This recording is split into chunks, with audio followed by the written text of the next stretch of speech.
barulho seco da tecla batendo contra o rolo da máquina de escrever ecoava no apartamento silencioso. Elias jurava não ter escrito nada, mas quando voltou da cozinha, encontrou uma folha datilografada em cima da mesa. A página estava fresca, cheirando a tinta, com um conto que narrava a morte de um homem desconhecido. No final havia uma frase que parecia um comando: leia em voz alta. Ele riu, achando ser algum tipo de brincadeira elaborada. Leu o texto em voz alta, sem pausas. Na manhã seguinte, ao ligar a televisão, viu o rosto do mesmo homem estampado na tela: morte misteriosa em bairro Central. O repórter descreveu exatamente a cena do conto. Cada detalhe, o sangue, o posicionamento do corpo, a mesma última frase. Não havia ninguém para ouvi-lo gritar. Elias sentiu um arrepio percorrer sua coluna. Tentou racionalizar: coincidência, coincidência, coincidência. Mas enquanto repetia a palavra, sua mão tremia como se quisesse fugir do próprio corpo.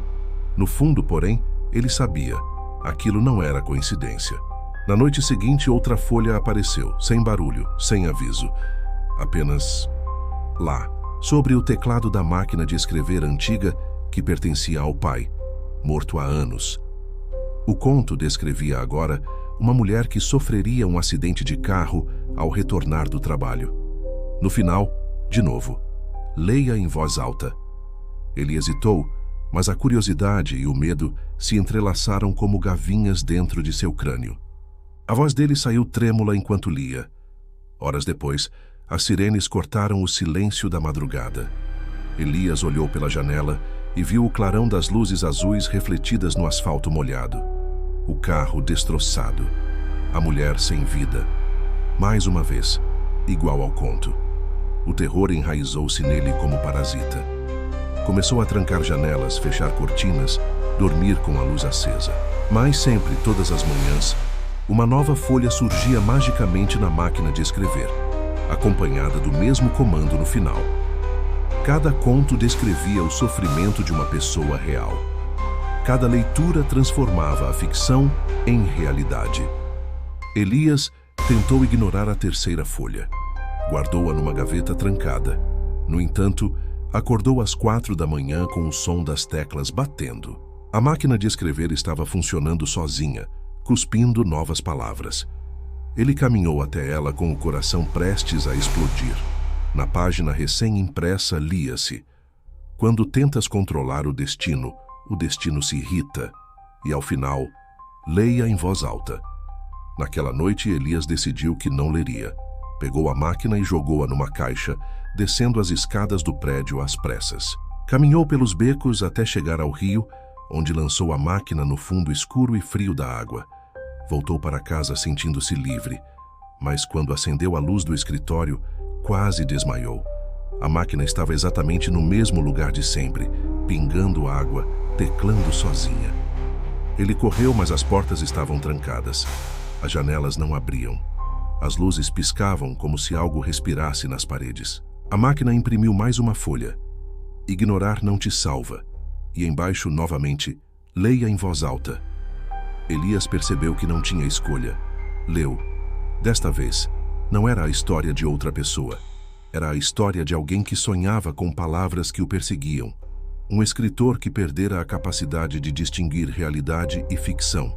Ele percebeu algo ainda mais terrível. O nome do protagonista era Elias. A cada conto, a máquina parecia saber mais sobre sua vida.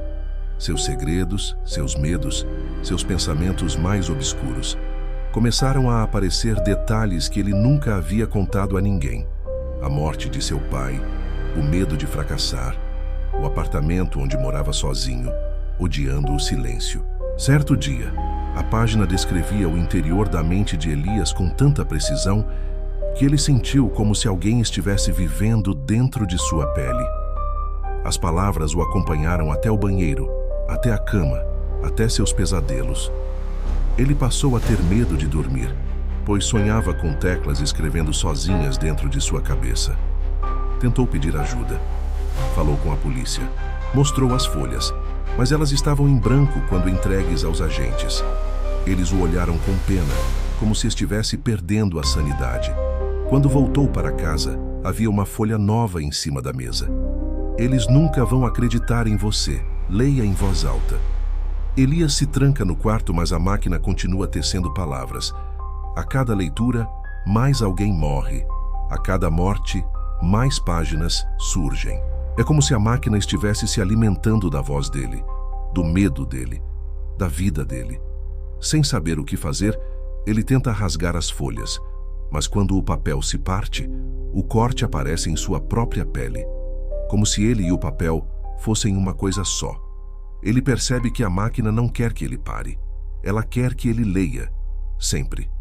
Uma noite, exausto e em prantos, Elias implora: "O que você quer de mim?" A resposta vem lentamente, como um sussurro saindo da madeira do apartamento: "Quero existir." Na manhã seguinte, ao acordar, Elias encontra apenas uma única folha na máquina. Nenhum conto sobre outra pessoa. Não há descrição de morte alguma. Apenas o início de uma história, escrita com uma letra mais profunda, mais escura, mais viva. Um escritor começa a receber folhas datilografadas que não escreveu. Ao final, haverá uma última história, a dele mesmo. A tinta ainda estava molhada. Elias sentiu a respiração prender. Abaixo, as palavras de sempre, mas dessa vez sem ponto final. Leia em voz alta. Ele toca o papel com dedos trêmulos. A última linha torna-se uma ferida aberta diante de seus olhos. O final desta história só existe quando você o pronuncia. Elias percebe, apavorado, que o último trecho está incompleto. É a história de sua própria morte, esperando que ele a complete com a voz. Enquanto respira, a máquina começa a escrever o próximo parágrafo, sozinha.